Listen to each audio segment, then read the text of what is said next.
Unidad número 2. Sociología y psicología del turismo. Juego, ocio y tiempo libre. Después de haber desarrollado la unidad 1, donde nos damos cuenta que hay unos procesos de necesidad de las personas para desplazarse, nos damos cuenta que también una de estas necesidades es el juego, el ocio y el tiempo libre. Uno de los primeros conceptos que podemos encontrar dentro de la literatura académica es que el tiempo libre es aquel tiempo que queda tras realizar el trabajo heterónomo, sobre todo en la forma del trabajo asalariado, así como después de restar el tiempo necesario para dormir, ir al trabajo, comer y cuidar del propio cuerpo. Se tiene que entender que el tiempo libre es el tiempo en el cual se satisfacen una serie de necesidades básicas como el tiempo utilizado para desarrollar procesos orgánicos y para desarrollar procesos laborales. Entonces es donde nos damos cuenta que otro de los conceptos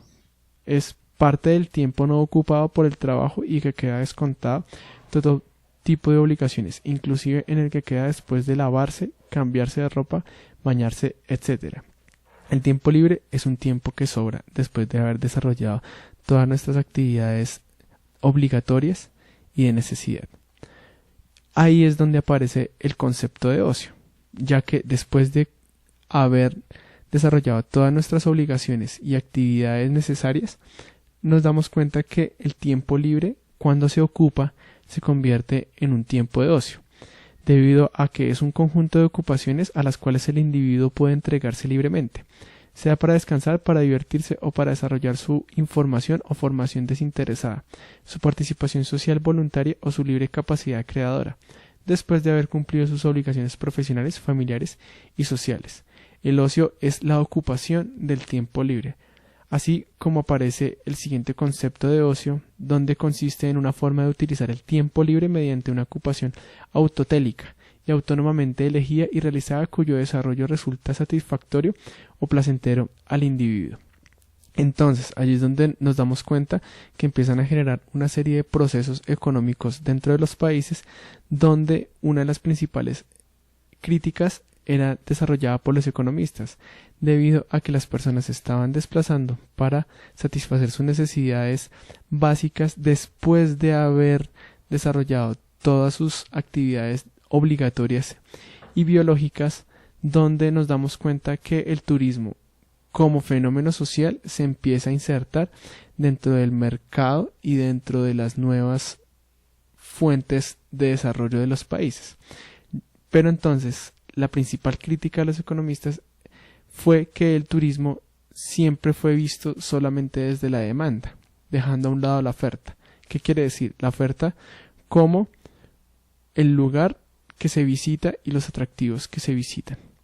La sumatoria de disciplinas, el turismo de negocios y el estudio sistematizado e histórico permitió entender que el turismo estaba siendo solamente estudiado desde un punto de vista, el de la demanda.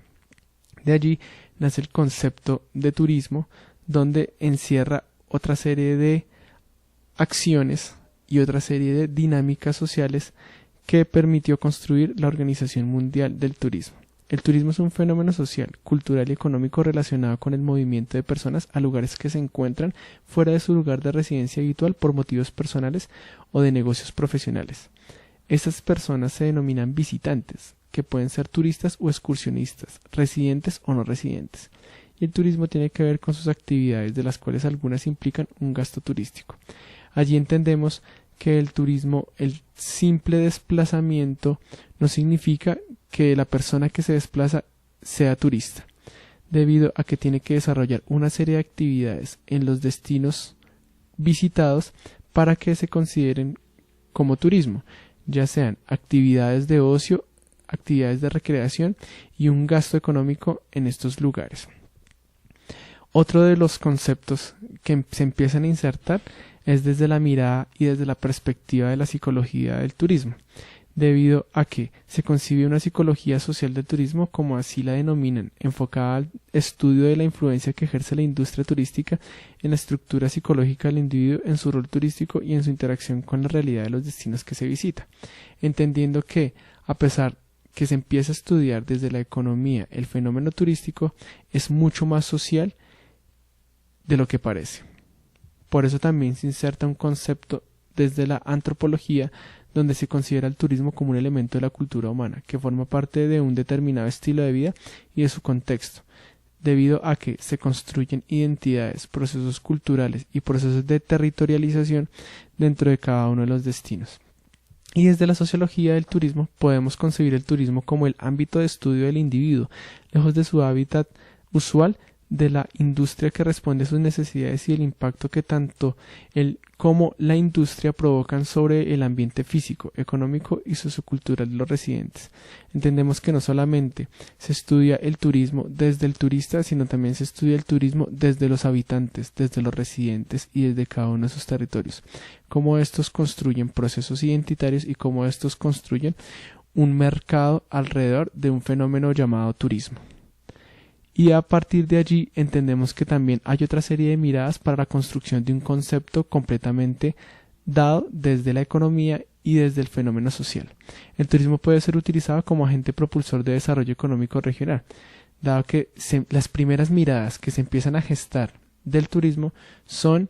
desde la perspectiva de la economía. Con ciertas dosis de optimismo, el turismo es un vehículo que facilita enormemente el intercambio cultural, pues tanto los turistas como las sociedades receptoras aprenden unos de otros. Esta mirada institucional de la UNESCO empieza a gestar otra serie de fenómenos como lo es las identidades culturales y la patrimonialización de la cultura. Y para terminar, otra de las miradas que se gestan alrededor del turismo es que hay que tener en cuenta que el turismo presenta a su vez altas dosis de revitalización de las culturas locales, ya que cuanto menos gracias al turismo se contribuye a salvar muchas de aquellas riquezas culturales que tienen un marcado valor turístico, entendiendo que muchas de las sociedades han revitalizado sus creencias y sus identidades debido a la alta dosis de mercantilización y demanda del turismo. Para finalizar, quiero que tengan en cuenta que la otredad y la alteridad son procesos sociales y psicológicos que se reflejan a través del turismo. Cómo nos vemos el otro y cómo también vemos al otro. ¿Qué quiere decir? Que cuando yo visito un lugar diferente, ese lugar diferente me construye, pero también construyo ese lugar diferente. Cómo nos ven los residentes desde la mirada del turismo y cómo ven los residentes al turista también. La riqueza del lugar se convierte en un factor importante para el aprovechamiento por medio del turismo de estas identidades culturales. Pero también hay otra serie de manifestaciones como la cosificación de la cultura, las dinámicas económicas que ejercen en los países menos desarrollados y la estandarización del modelo turístico, que son reflexiones que se tienen que evidenciar y que reflejaremos más adelante.